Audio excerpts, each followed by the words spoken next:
কাজ হারিয়ে কাঁদছেন 6 জন শিক্ষক শিক্ষিকা। তাদের পাশে দাঁড়ালেন গ্রামের সব অভিভাবক। খোয়াই গৌরাঙ্গ টিলা জ্ঞান মন্দির স্কুল থেকে একই সাথে 6 জন শিক্ষক শিক্ষিকাকে ছাঁটাই করার ঘটনায় তীব্র ক্ষোভ ছড়িয়েছে।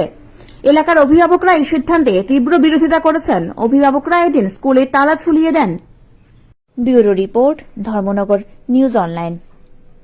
আমি কাজ করছি কিনা শুধু এই গ্রামে আমি কাজ করছি এমন না।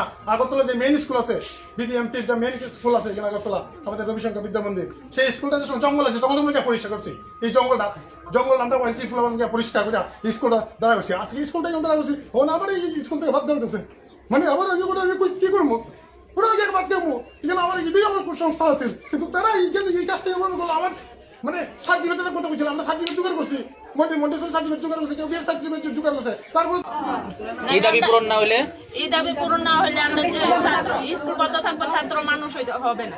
এখানে কতজন স্টুডেন্ট আছে স্কুলে? 300।